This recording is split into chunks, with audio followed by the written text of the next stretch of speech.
Hello, my name is Tom Waltman, and I will be talking to you today about golf, specifically the PGA Tour uh, FedEx Cup, which is the playoffs.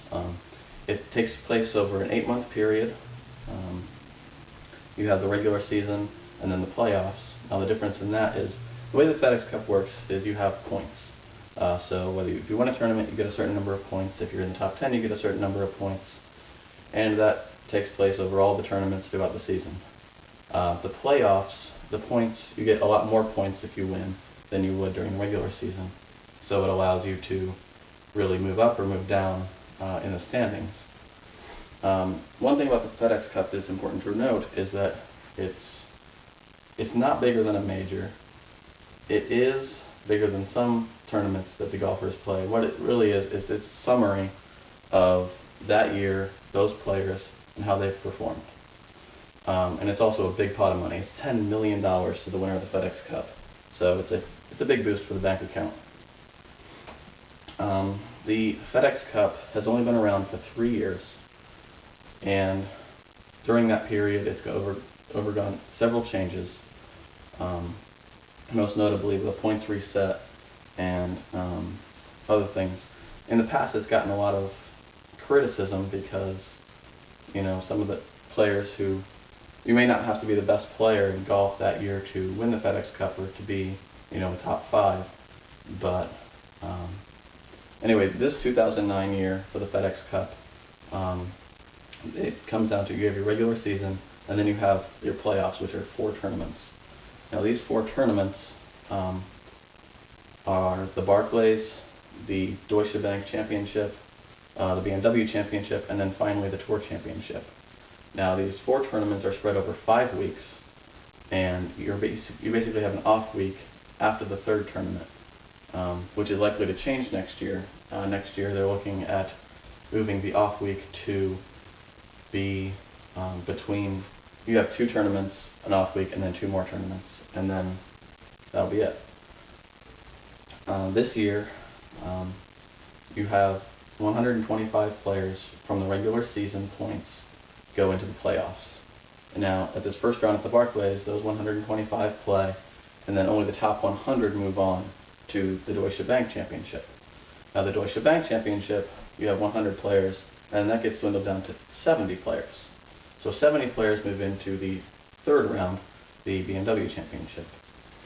From there, those 70 players, 40 of them get cut, and only 30 players move on to the final Tour Championship.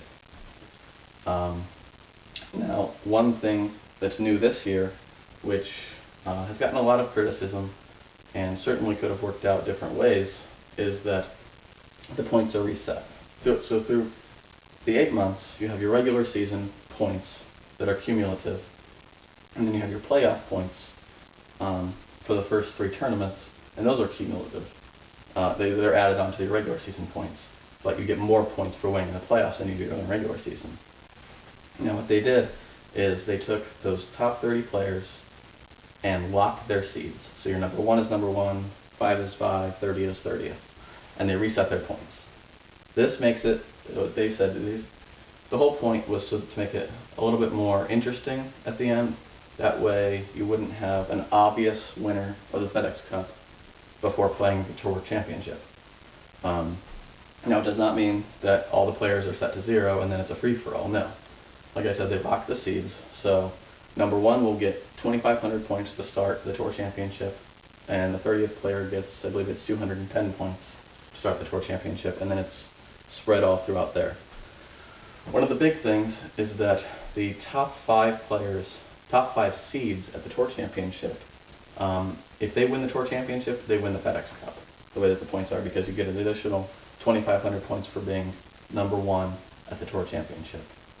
So those top 5 players are guaranteed to win the FedEx Cup if they win the Tour Championship. The reason that they do the point reset is to give all 30 players a chance to win the FedEx Cup, but that's unlikely because, if the 30th guy wins the Tour Championship, you basically would have to have the lowest ranked players win, have the highest, the best rankings at the Tour Championship, which isn't really going to happen, most likely. did not happen this year. So really, your 6th to 10th seeds are not guaranteed the FedEx Cup by winning the Tour Championship, but they do have an excellent opportunity. For example, if your number 1 and 2 slot are not in the number 1 and 2 slot going into the Tour Championship, if they're not in the number 1 and 2 slot at the end of it, then if the 6th seed ends up winning the Tour Championship, it can win the FedEx Cup. I mean, the points work out that way. But let's say that the 8th seed wins the Tour Championship, but the number 1 seed gets 2nd place. Well, points are going to work out so that that number 1 seed guy is still going to win the the FedEx Cup rather, despite losing the Tour Championship. And that's kind of how it worked out this year. Although it was not a 6th to 10th seed, it was a 14th seed.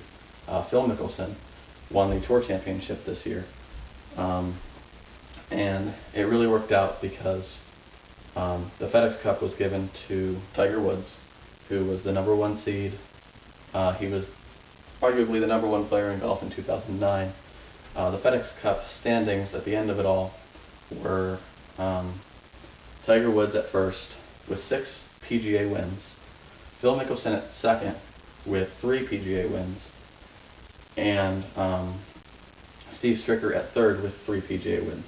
So arguably the top 3 players in golf in 2009 were 1, 2, and 3 for the FedEx Cup standings, which really made it work out this year. It could have been drastically different had someone else won other than Tiger Woods for the FedEx Cup. It would have been, they would have earned it based on the way that it's all played, but generally speaking, Tiger Woods in 2009 is the best player in golf. So it was his to take. It was his to win.